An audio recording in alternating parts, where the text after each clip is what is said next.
Hello. Okay. I was just waiting for it to tell me that we're actually going. I have checked my microphone and hopefully it is working this time properly. If you can't hear me, please put it in the messages. Um, welcome to the Morning Mandala. This is Nikki Featherstone. I am coming to you today at my home studio. If you hear background noises, that's my lovely cat Flynn. He and I are sharing the studio space right now, so he may come in and out, and he does like to make a bit of noise. And that kind of brings us to what we're doing here today. Through the pandemic, there's been a lot of at-home stuff, a lot of change, a lot of stress, and trying to find ways in which we can adapt and still take care of ourselves. And change is hard for humans. We are not great. We tend to be quite resistant to it because it makes us feel unsafe.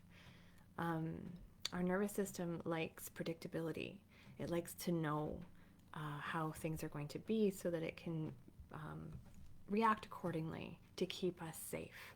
Our nervous system is there to teach and keep us to survive. That is its function. So when change is happening, and we've had so much change, on top of our just daily life change in our personal lives, which happens to all people, all times, we've had this global experience that's impacted people differently. Yet there's a universality to it of that it has impacted everyone in some way. And it's a lot of change. And it's hard for our nervous system to keep up. And a lot of people, when you hear that pandemic fatigue or the pandemic wall, people are tired of dealing with it or hearing about it or working with the health protocols. A lot of that comes from that place of just wanting it to be done because this is really tiring. That doesn't make it true. We're looking at DBT and things like that, where we're looking at facing reality, radical acceptance of what is, not what we wish it to be. That helps us come into that space of working through what is actually reality, and the pandemic reality is not over. So, how do we do that skillfully? That's the question. And there's lots of tools, and you can learn lots of different things, to different theories, see therapists. Mental health is really important right now. That's Flynn. But this morning mandala that I'm bringing to you today, and have been for all of May and will have all of June on Thursdays at 11, is just a really simple tool that you can take into your own practice, however it fits.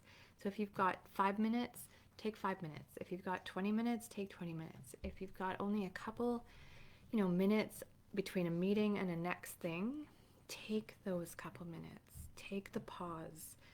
It's important that we give our nervous system a break. And that's one of the big pieces here. So this is just a simple tool, cats, that you can take into your world and use it and adapt it how it fits. So for those who are new, you do not have to have any kind of special art materials or knowledge. It's just lines and patterns on any type of paper that you have available to you with any kind of writing implement that you have. So a pen, a pencil, basics. You could even use charcoal from a fireplace if you've got, we had a fire over the weekend and you've got little pieces of charred wood. You can use that on paper. It's pretty amazing what we can come up with. There's also temporary working with temporary materials that you're just going to kind of make a pattern and then you're going to put them away. So that can be anything around that you have in your home, as well as materials outside. So anybody can do this. I personally love to make art to music. I think it adds another layer to my art making and my sinking in. So I always put some meditative music on while I'm making art. You're welcome to put your own on if the sound isn't what you'd like. And you're welcome to follow along. You're also welcome just to watch. Sometimes just watching someone make art is really soothing, and that's helpful. The main thing is just to take this moment and these few moments that we're going to just move into being present here now, and not with all the stuff we're holding. Just here. Just let that kind of let it go for a bit. Take that breath, take that break, and let your nervous system come to a place of just quiet. Okay? All right. So I don't see any bad, like, we can't hear you post today, so that's good. I'm going to just look through my papers, see what calls me, what implements. I don't know what I'm going to do today, and that's really okay. Just coming in with curiosity to see what happens. All right, so let's make some art, and I'll see you on the other side.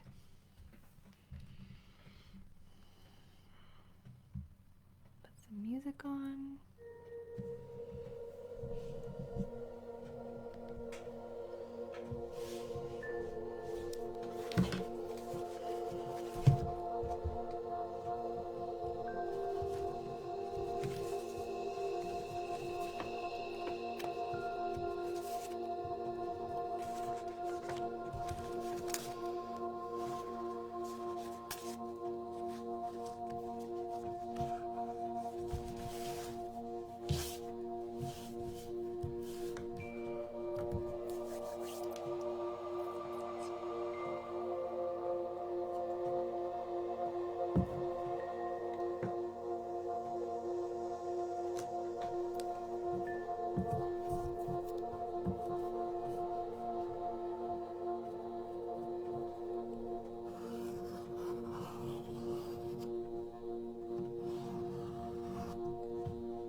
Okay. Take a moment, just kind of breathe yourself back into your body.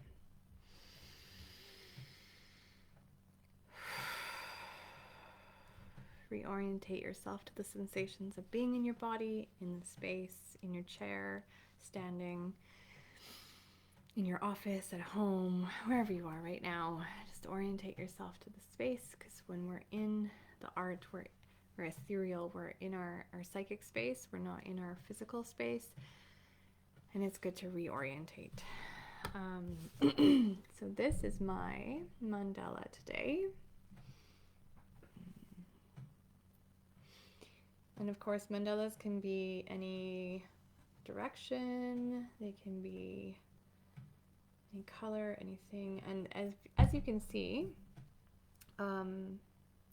this one ended up being very somewhat fractured, but yet so beautiful and contained and connected. And I just knew I wanted to start with circles that were intersecting. I really didn't know where it was going to go, but as I made it, and as I look at it now, I see, you know, like the typical mandala like you see behind me, this beautiful circles upon circles of the flower that kind of is blooming.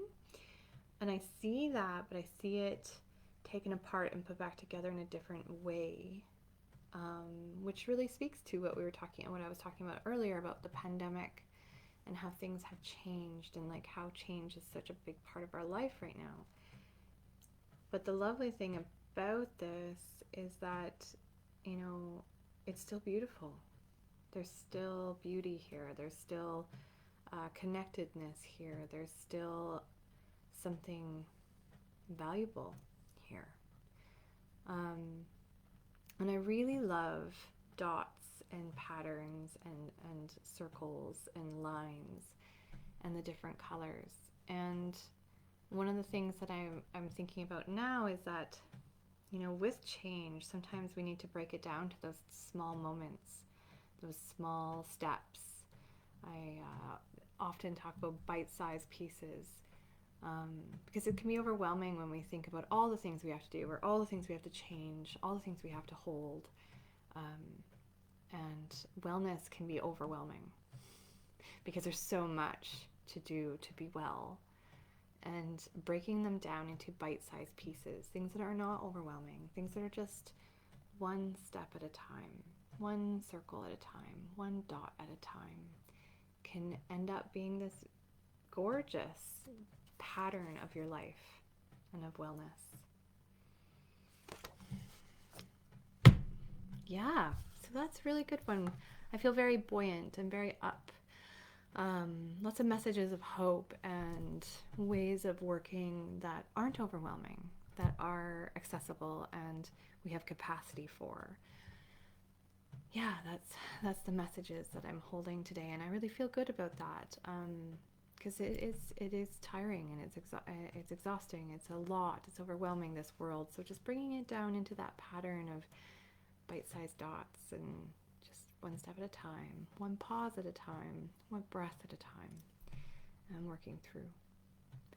Okay, so I hope that you found this soothing and maybe some inspiration and insights, there's the word, for you. And yeah, if you make your own art at home, I'd love to see it. If you feel comfortable sharing it with me through the event, you can post it or private message me. But I will be here again next Thursday. This is the Finding Wellness Through Art program that is funding this through CMHA and Camrose, and next week is June already. My goodness, we have all the Thursdays in June at 11 a.m. I will be here. And it's also recorded, so feel free to watch it as often as you'd like.